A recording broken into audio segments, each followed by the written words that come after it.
Halo pemirsa JPR TV dari Sabang sampai Merauke, dari Miangas hingga Pulau Rote. Bertemu lagi bersama saya Mona Zarinisa dalam program Kopinfo Newsroom.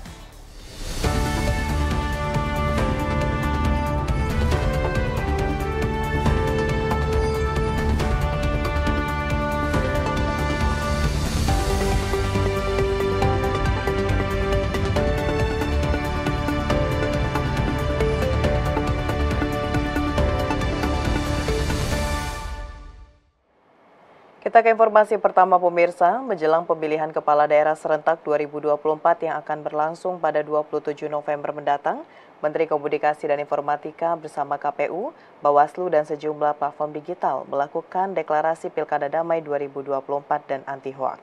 Deklarasi ini mencakup 3 komitmen, diantaranya menjaga ruang digital yang kondusif dan damai hingga membuka ruang kerjasama dengan berbagai elemen masyarakat.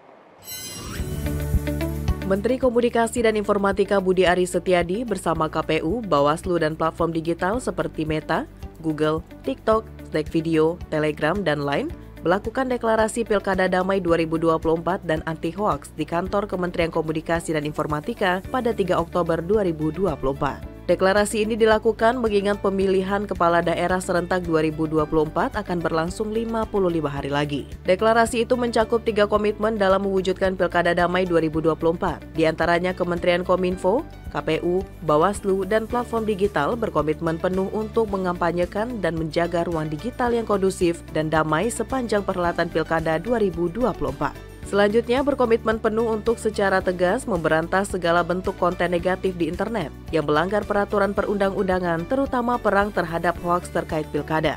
Dan yang terakhir yakni berkomitmen untuk membuka ruang kerjasama dengan berbagai elemen masyarakat, mulai dari tokoh agama maupun tokoh masyarakat, media, akademisi, organisasi masyarakat sipil, komunitas, pegiat media sosial, dan elemen masyarakat lainnya untuk mewujudkan Pilkada Damai 2024 secara kolaboratif. Dalam sambutannya, Menkominfo mengajak penyelenggara platform digital dan media sosial di Indonesia untuk bekerja sama dalam menjaga ruang digital agar tercipta Pilkada 2024 yang berkualitas. Mari kita saling bahu-membahu mewujudkan pilkada yang kondusif, aman, dan damai dengan mewujudkan demokrasi yang bermakna dan berkualitas. Sementara itu pemirsa, Kementerian Komunikasi dan Informatika membentuk satuan tugas anti-hoax untuk mengawal informasi yang tepat di ruang digital selama berlangsungnya pemilihan Kepala Daerah Serentak 2024. Satgas ini tidak hanya terdiri dari perwakilan Kementerian Kominfo, tetapi juga menggandeng platform-platform digital yang beroperasi di Indonesia.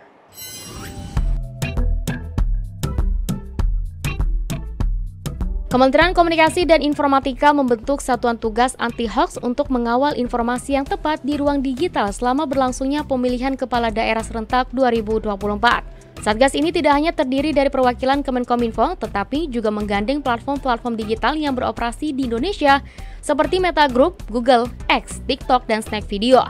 Direktur Jenderal Informasi Komunikasi Publik Kemenkominfo Prabu Revolusi mengatakan, Satgas ini akan memberikan nama semua calon kepala daerah kepada platform yang ada, sehingga platform tersebut dapat secara aktif melakukan pengecekan fakta dan mencegah adanya informasi hoax tanpa menunggu adanya laporan. Hingga Kamis 3 Oktober 2024, Kementerian Kominfo mencatat ada 6 hoax terkait pilkada di ruang digital. Meski angka ini masih relatif kecil, namun Prabu berharap angka ini dapat semakin menurun sehingga ruang digital Pilkada 2024 bisa bersih tanpa adanya informasi hoax. Hari ini adalah momentum kita akan bersepakat ya dengan platform yang hadir untuk membentuk Satgas di mana platformnya juga terlibat ya dalam Satgas ini secara aktif moderasi konten-konten yang berpotensi untuk menjadi hoax ataupun juga fitnah ya terkait Pilkada 2024. Di kesempatan yang sama, Menteri Komunikasi dan Informatika Budi Aris Setiadi menekankan bahwa masa kampanye Pilkada Serentak 2024 menjadi momentum penting dalam menjaga dan merawat ruang digital agar tetap demokratis, kondusif, serta penuh kegembiraan. Satgas yang dibentuk Kementerian Kominfo juga menggandeng para netizen dan influencer untuk bersama-sama menjaga ruang digital Pilkada 2024 lebih edukatif. Kita sama-sama menjaga agar Pilkada Serentak 2024 ini bisa berjalan dengan baik. Begitu. Dan kita mohon bantuan dari teman-teman media juga platform untuk sama-sama kita jaga ruang digital kita lebih bijaksana, lebih teduh, lebih damai, dan lebih edukatif. Pemirsa, Ahmad Muzani dari fraksi Partai Gerindra terpilih menjadi Ketua MPR RI periode 2024-2029 menggantikan Bambang Susatyo selaku Ketua MPR RI periode 2019-2024. Penetapan ini dilakukan dalam sidang paripurna penetapan pimpinan MPR RI pada Kamis 3 Oktober 2024. Sekretaris Jenderal Partai Gerindra Ahmad Muzani resmi dilantik menjadi Ketua MPR RI periode 2024-2029.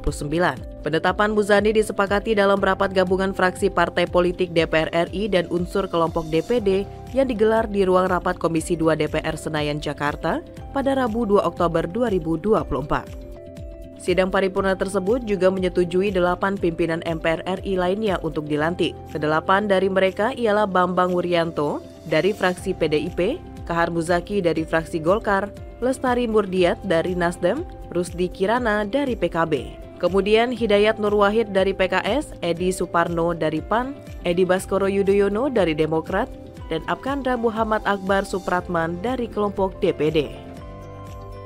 Dalam pidatonya, Ahmad Muzani mengatakan tugas yang akan datang bagi para pimpinan MPR tidaklah ringan. Menurutnya, pimpinan MPR memerlukan kerjasama antara para pimpinan fraksi dan para anggotanya.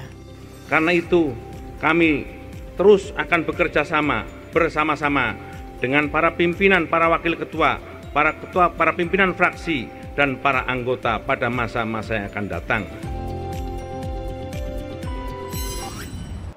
Informasi lainnya, pemirsa, Food and Agriculture Organization atau FAO menggelontorkan dana internal untuk proyek regenerasi petani Indonesia senilai 7,5 miliar hingga 8 miliar rupiah per proyek.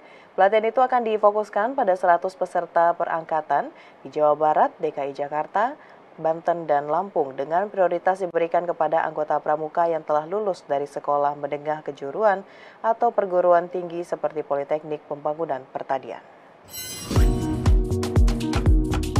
Dalam konferensi pers peluncuran program regenerasi petani di kantor staf Presiden Jakarta, menyebutkan Food and Agriculture Organization atau FAO menggelontorkan dana internal untuk proyek regenerasi petani di Indonesia senilai 7,5 miliar rupiah hingga 8 miliar rupiah per proyek. Bantuan ini diserahkan melalui kantor staf Presiden sebagai inisiator pada Rabu 2 Oktober 2024. Proyek ini merupakan bagian dari Technical Cooperation Project yang sangat penting bagi negara anggota FAO untuk kapasitas pelatihan bagi 3 angkatan. FAO bekerja sama dengan KSP mendiseminasikan hasil proyek melalui media sosial dan media basah, sehingga dapat menciptakan champion-champion baru yang menjadi inspirasi bagi generasi muda. Pelatihan itu akan difokuskan pada 100 peserta perangkatan dari Jawa Barat, DKI Jakarta, Banten, dan Lampung, dengan prioritas diberikan kepada anggota pramuka yang telah lulus dari sekolah menengah kejuruan atau perguruan tinggi seperti Politeknik Pembangunan Pertanian.